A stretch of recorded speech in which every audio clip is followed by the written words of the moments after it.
Clair Obscur Expedition 33 is seen by many as one of the best modern RPGs ever created.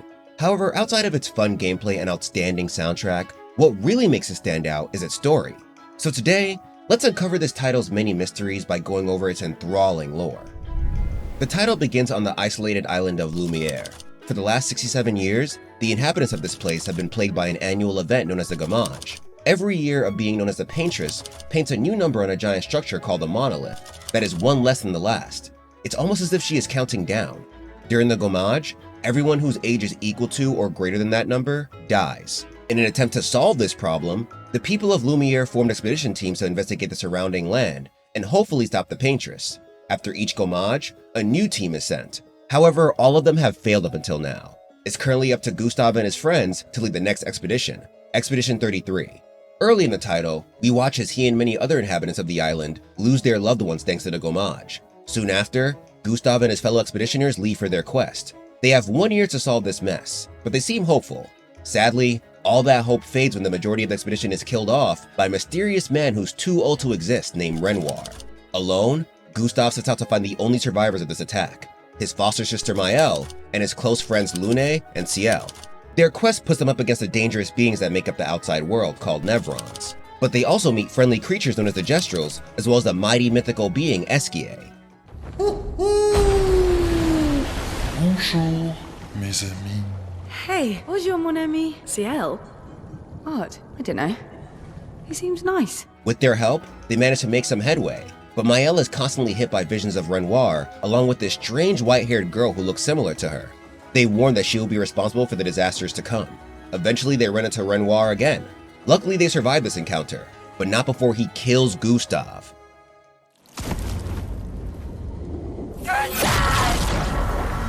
Enter Verso, a warrior who claims to be part of the first expedition ever. He saves Maëlle and joins the group.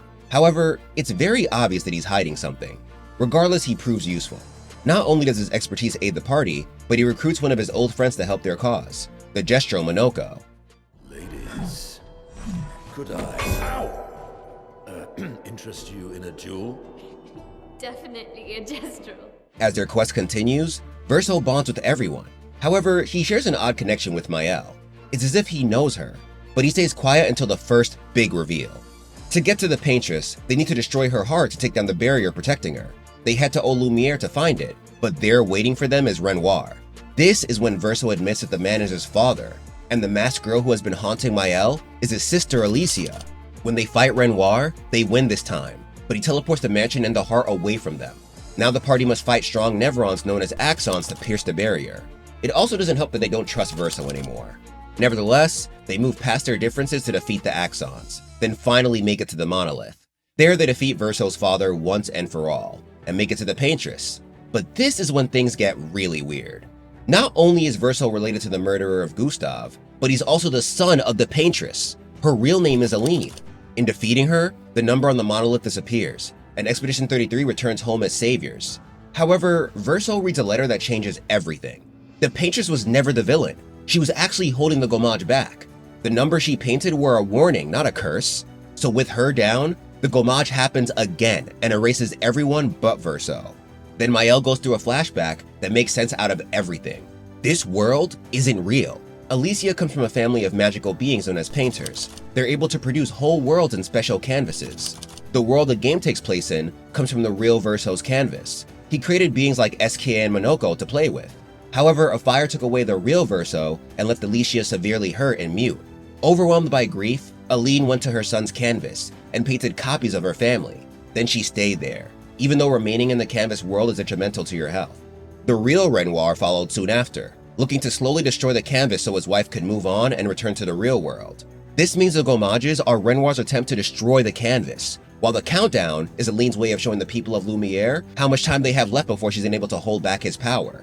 In the midst of all that, a war was taking place in their world against another set of magic users known as the Riders. Clea, Alicia's older sister, needed both her parents to return to the real world to fight the true battle. So she instructed Alicia to hop in the canvas and destroy it. But in doing so, she was overcome by her mother's power and reborn as Maëlle. Well, you're about to be reborn in this world as one of Aline's creations. Have fun. With all this information, Alicia returns to Lumière with her memories intact. She reunites with the painted Verso, and it's revealed that this whole time he was trying to kick her off the canvas in order to protect her. That's the secret he couldn't reveal to his new friends. But now that Alicia is back, the real Renoir reveals himself. He was a curator responsible for upgrading the party's weapons and items this whole time. However, though the man is happy to see his daughter, they share different goals. Now that Alicia has spent time here, she believes the people here deserve to live, even if they are just paintings. Renoir is still set on destroying this place, because even though Aline is out, he believes that as long as the canvas exists, she'll just find a way to get back in. So using her newfound painter powers, Alicia revives the expedition, tells him the truth, then challenges her father to one final battle. This time they manage to actually take him down once and for all, and Renoir accepts his daughter's decision to stay, hoping she finds peace.